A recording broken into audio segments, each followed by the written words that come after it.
Kung hindi mo pa alam kung ano ang semen retention, ang swerte mo dahil napunta ka sa video na ito. May natuklasan akong bago tungkol sa semen retention at nais ko itong ibahagi sa ating kawan. Ito yung mga bagay na hindi madalas pag-usapan. 5 positibong epekto sa katawan at isip ng isang lalaki sa oras na mag-semen retention ito o itigil ang pagpapalabas ng similya.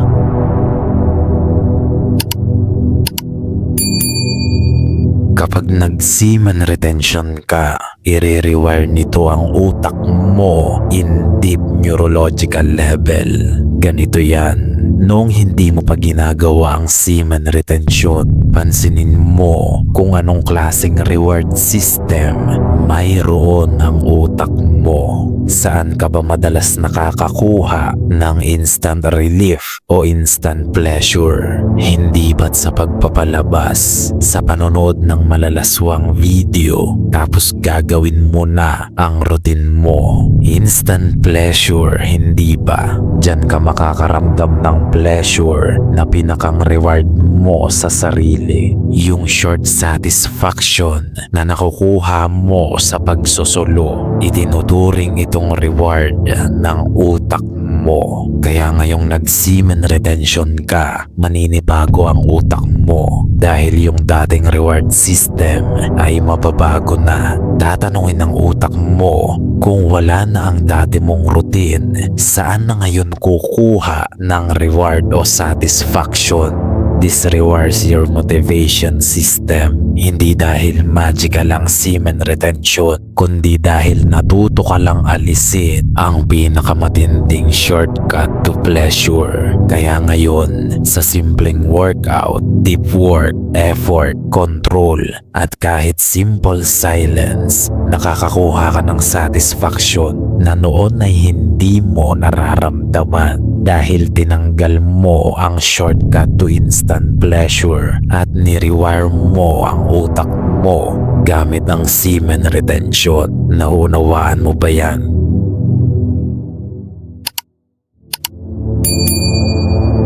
Noong sinimulan mo ang semen retention, napansin mo rin ba na parang mas naging kalmado ka kaysa dati? May paliwanag dyan. Kung noon na puro instant sexual stimulation ka, nagke-create yan ng constant spikes of dopamine sa utak mo. Ibig sabihin, palagi kang high. Kaya yung utak mo naghahanap tuloy ng mas matinding thrill dahil wala nang epekto yung mga nauna. Restlessness, brain fog, emotional swings, at craving cycles ang epekto niyan. Dahilan para makaramdam ka ng walang kapaguran at walang kakalmahang pagkabalisa sa kung anong bagay na hindi mo maipaliwanag. Ngunit ngayong nag-semen retention ka, mas naging kalmado ka dahil ang epekto nito sa nervous system mo ay gagawin kang less reactive. Dahil na rin yan sa kontrol at disiplinang ginagawa mo. Kaya makakaramdam ka ng calmer baseline mood, steadier focus, less compulsive thinking, at stronger presence, hindi ba? Hindi yan dahil magical ang semen retention, kundi dahil nagawa mo lang alisin ang utak mo sa cycle ng crave, release, crush, then repeat. Kumbaga, mas nagkaroon ng stability ang utak at nervous system mo. And that stability feels like confidence. Tama, hindi ba?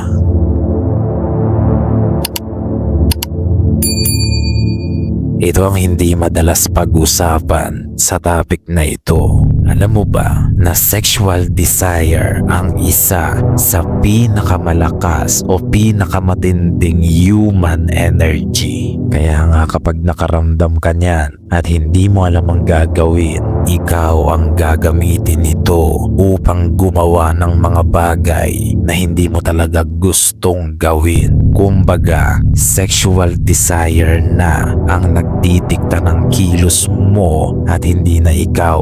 Ngunit kapag nagawa mong kontrolin at paamuin ang sexual desire mo, makakatulong yan sa ambisyon, physical drive, assertiveness at creativity mo. Dahil tandaan mo ito, batas na ito ng science. Energy cannot be destroyed.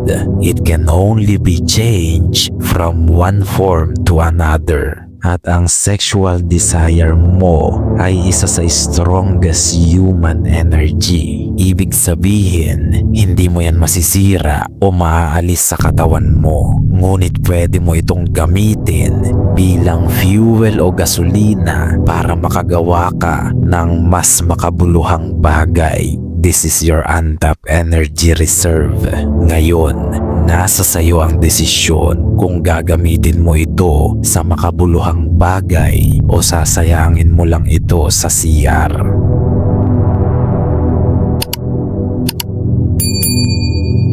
Kapag nag-semen retention ka, mas tataas ang respeto mo sa sarili. At totoo yan dahil magkakaroon ka ng narrative sa sarili mo na kung kaya mong kontrolin ang pagnanasa mo, ibig sabihin kaya mong pamunuan ang sarili mo at maging malaya sa tukso ng laman. Mas pagtitiwalaan mo ngayon ang sarili mo, mas magkakaroon ka rin ng solidong dignidad at lalong-lalo na inner authority. Dahil hindi ka naalipin ng libog, ikaw na ngayon ang naghahari sa sarili mong pagnanasa. At dahil dyan, domino effect na yan, magbubus ng sobra ang confidence mo sa sarili ngayon. Dahil nga, ikaw na ang may hawak ng sarili mo at hindi ka nasunod-sunuran sa laman mo. Akala mo ba naging confident ka dahil marami nang tumitingin sa iyong babae? Mali yan. Naging confident ka kasi alam mong ikaw na ang may kontrol sa sarili mo ngayon. Hindi ba't napakatindi niyan? Yan talaga ang paliwanag kung bakit lahat ng nagsisemen retention ay nakakaramdam ng pagtaas ng confidence nila.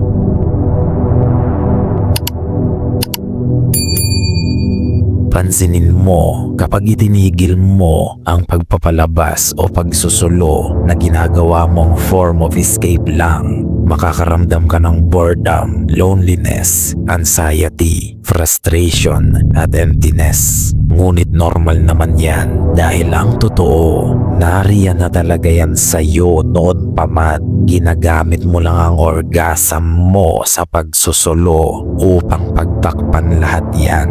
Naunawaan mo ba yan? Kaya lang hindi mo maramdaman lahat yan noon. Kasi nga ginagamit mo ang pagsusulo para makaiwas dito. Naunawaan mo na ngayon. Kaya nga ang semen retention, hindi ka naman yan i-fix o aayusin. It will expose you. At magandang bagay yan. Because exposure is the beginning of growth. Ngunit alalahanin mo rin, ang semen retention, hindi naman yan magical journey na gagawin kang superhuman. Gagawin ka lang niyang undistracted enough to become who you already could be. It is not a life hack. It is a removal of a drug. Parang ganito yan. Kapag tinanggal mo ang pagkain sa buhay mo at nag-fasting ka, makikita mo kung gaano ka ka-dependent dito. Naunawaan mo ba yan? Makikita mo kung gaano ka ka-dependent sa pagkain. Same thing with semen retention. Ipapakita rin ito sa iyo kung gaano ka ka-dependent o ka-addict sa mga instant pleasures noon. Naunawaan mo ba yan? Kaya't ituloy mo lang yan. At tandaan mo rin, we have a mission. We have a movement. We don't chase validations. We chase improvements. Gayunpaman, marami na ang makakapakinig. Ngunit iilan lang ang makakaunawa. Hanggang sa muli, lakan.